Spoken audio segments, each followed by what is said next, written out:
बिस्मिल्लाहिर्रहमानिर्रहीम। मैंने YouTube पर चंद वीडियोस देखी। वीडियोस के ऊपर जो है टाइटल दिया हुआ होता है कि जी अमेरिका टूट रहा है, अमेरिका की चाइना के साथ जंग हो रही है, डॉलर बिल्कुल सस्ता हो रहा है, 1 रुपये से भी नीचे चला जाएगा। आपने भी इस तरह की बहुत सारी वीडियोस देखी होंगी जिनमें ये सारी बातें की गई हैं। तो मैंने जब आप अंदर जाकर देखते हैं, वीडियोस को खोलकर देखते हैं, तो आपको पता चलता है कि ऐसा कोई मसला है ही नहीं, ऐसी कोई चीज़ है ही नहीं जिसके बारे में बात की जा रही हो। लेकिन वो जो है वीडियो बन जाती है, वो पूरी हो जाती है। और तो मैंने सोचा कि मैं चंद वजूहात बतलाऊं जिसको वाक़तन ये समझा जाता है, अमेरिका में भी ये समझा जाता है कि ये वो वजूहात हैं जिनके होते हुए अमेरिका के लिए बाकी रहना बड़ा मुश्किल है। और वो चंद वजूहात जो है मैंने उनको सिर्फ 5 के अंदर किया है। और ये भी बतलाता चलूँ कि इस वीडियो को आप देखें या ना देखें, लेकिन ये साफ बतलाता चलूँ कि मेरा ये मकसद बिल्कुल भी नहीं है कि मैं यही कह रहा हूँ कि आज ही ऐसा हो जाएगा लेकिन ये वो वजूहात हैं जिन्हें आप सामने रखें और जो है और गौर करें तो उनमें आगे पता चलता जाएगा। उनमें से पहली वजह जिसको वो सबसे ज़्यादा सामने रख रहे हैं वो ये है कि लोग समझते हैं कि अमेरिका पहले जो तरक्की कर रहा था, जो सुपर पावर था, तो उसकी वजह यह थी कि वो टेक्नोलॉजीज़ में आगे था। दुनिया भर से खाम माल लिया और तरक्की और उससे चीज़ें बनाई और दुनिया को महंगी करके बेच दी। दुनिया को अमेरिका इस तरह से बहुत आगे ले गया, बहुत सारी चीज़ों में तरक्की की और बहुत सारी। लेकिन अब पहली मरतबा ये समझा जा रहा है कि अमेरिका में ऐसी पावर नहीं रही, बल्कि इसमें दूसरे ममालिक आगे बढ़ते जा रहे हैं। दूसरे मिसाल के तौर पर मैं आपको बात करूं तो सेहत का शोबा जो है, इसके बारे में कहा जाता है कि इसमें चाइना अमेरिका से बहुत आगे जा चुका है अद्वियात के तैयार करने में और जो है जदीद टेक्नोलॉजीज़ में, जिनमें मैंने आपको चंद के बारे में बतलाया था बायोलॉजिकल वार वाली एक वीडियो के अंदर कि उन सारी चीज़ों के अंदर ये जो है अब चाइना अमेरिका से आगे जा रहा है। पहला। दूसरा, इस तरह से खाम माल जो था वो चाइना से अमेरिका लेता था, लेकिन आज वही खाम माल से चाइना ये चीज़ें खुद बना रहा है। तीसरी चीज़ जो इसमें टेक्नोलॉजी में पीछे रहने की एक बड़ी चीज़ है वो है कि मुस्तकबिल आप देखते हैं कि हम किस चीज़ पर बैठे हैं। अगर आप देखें तो हमारा आज सारा दारोमदार इंटरनेट पर है। और बतलाया था एक वीडियो में कि 5G तो हर चीज़ को ही इंटरनेट पर ले आएगी। और डोनाल्ड ट्रंप ने जो हवावे को मना किया था तो उसकी वजह यही थी कि वो कहते थे कि इसका मतलब तो यह है कि हमारी पूरी की पूरी इकानमी चाइना के हाथ में होगी अगर हवावे ने यहाँ पर 5G नेटवर्क इस्तेमाल किया। लेकिन कोई भी अमेरिकी कंपनी ऐसी नहीं है जो अपने मुल्क में 5G लगा सकती हो, उसे किसी न किसी दूसरे का मोहताज होना पड़ेगा। ये वो पहली जगह थी जिसके बारे में मैंने मुख्तसर बतला दिया। ज़रूरत हुई तो इस पर बड़ी लंबी वीडियो भी बनाई जा सकती है कि टेक्नोलॉजी में ये कैसे पीछे रह रहा है। दूसरा है जो दूसरी वजह जिसको आप सामने रखें वो है अमेरिका में नस्ल परस्ती और मजहब परस्ती का एक अजीब सा इस्तेमाल। नस्ल परस्ती में आप देखें कि आजकल कोरोना वायरस है, तो इस कोरोना वायरस के अंदर अमेरिका के लोग जो है वो इस्तेमाल कर रहे हैं कालों को हर काम करने के लिए।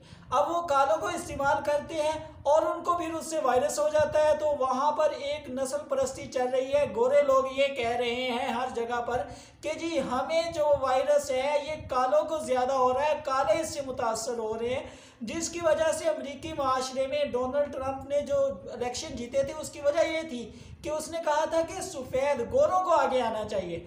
तो उस वक्त से वहाँ पर ये चीज़ बहुत ज़्यादा बढ़ रही थी और ये चीज़ थी कि भाई नस्ली इम्तियाज़ बढ़ रहा है। अब इसमें मज़ीद हो।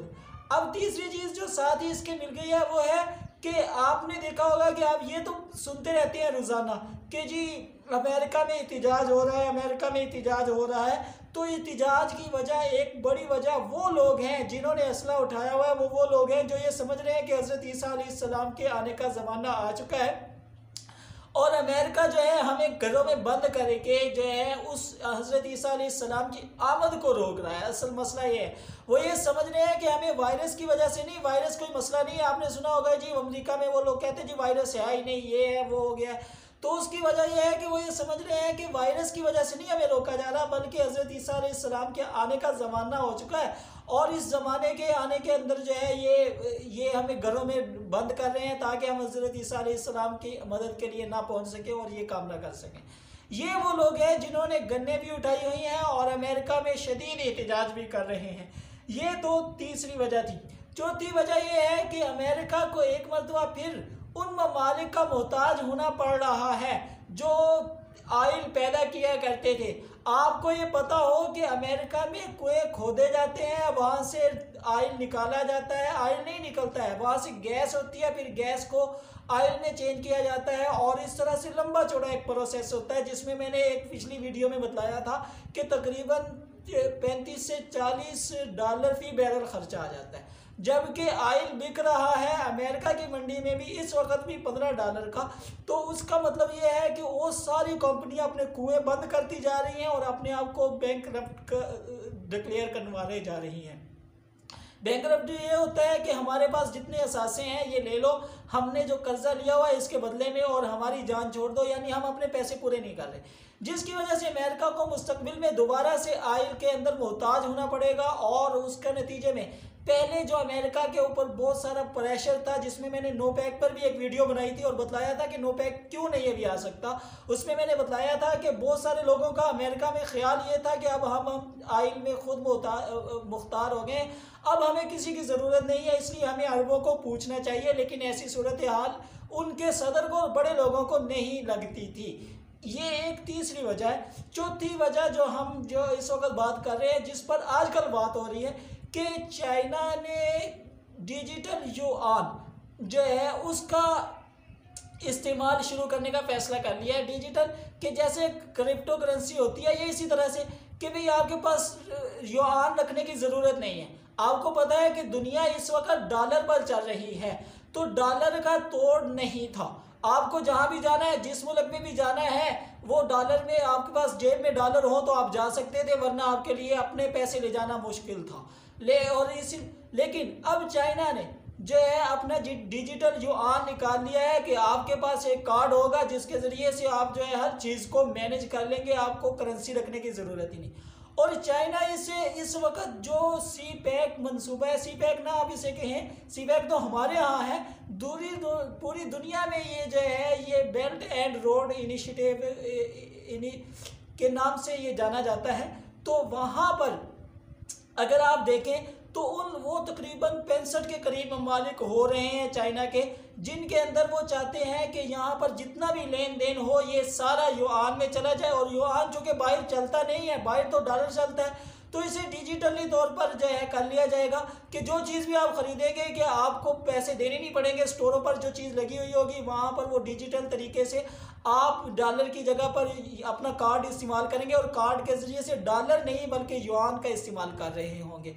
इसी तरह से इसके साथ साथ जब डिजिटल युआन आया तो अमेरिका ने डिजिटल जो है डॉलर भी निकालने की तैयारी कर रहा है, बल्कि अभी निकाला नहीं। तो उसके अंदर ये है कि अमेरिका का डॉलर तो पहले ही चल रहा था, लेकिन तीसरी तरफ से यूरोप ने भी अपना डिजिटल यूरो निकाल दिया, यानी निकालने की कोशिश है और किसी हद तक उन्होंने इसमें कामयाबी भी हासिल कर ली है। तो अगर यही सूरत हाल रही तो हर मुल्क अपनी अपनी करेंसी इस्तेमाल कर रहा होगा, जिसके बाद डॉलर का वैसे इस्तेमाल नहीं रह जाएगा।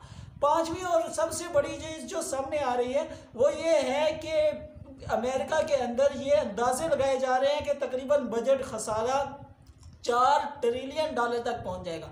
अमेरिका का कुल बजट जो है वो 4.7 यानी 4.7 तक है, यानी कि उनमें से 1 ट्रिलियन भी उनका अपना जो है टैक्स नहीं वसूल हो सकेगा।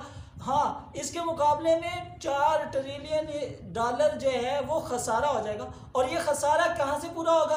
आपको मैंने एक पहले वीडियो बनाई थी जिसका लिंक भी मैं इधर दे दूंगा, और उसमें मैंने बताया था कि अमेरिका के लिए सबसे बड़ा मसला ये है कि उस पर इतने कर्जे हो रहे हैं और उनके लोग ये पूछते हैं कि यार अगर इतने कर्जे हैं और हमें देने पड़ जाए कल को तो हम तो दे नहीं सकते। दूसरा ये है कि कर्जे देने वाले ममालिक कितनी देर हमें कर्जा देते रहेंगे, एक दिन अगर उन्होंने इनकार कर दिया तो हमारे पास कुछ भी बाकी नहीं रहेगा, ये उनके लिए बड़ा। और इसके साथ साथ जो इस वक्त मसला पैदा हो गया है जो अगरचे आर्जी है, मैंने कहा था कि युआन के बारे में भी जो बात कर रहा हूँ ये सारी दुनिया में शायद ना फैल सके, इसी तरह से ये चीज़ भी आर्जी है, आपको जो है रोज़ाना बताया जाता होगा, लेकिन सुन ले ये आर्जी है। वो ये है कि 2.6 यानी 2,60,00,000 लोग जो है आर्जी तौर पर बेरोजगार हो चुके हैं अमेरिका में। 2,60,00,000 लोगों ने फाइल कर दिया है वहाँ, यानी ये रजिस्टर कर दिया अपने आप को कि हमारे पास आर्जी तौर पर मुलाजमत नहीं रही, हमें जो है हमें वो उसमें से फंड के अंदर से, बेल आउट के अंदर से दिया जाए।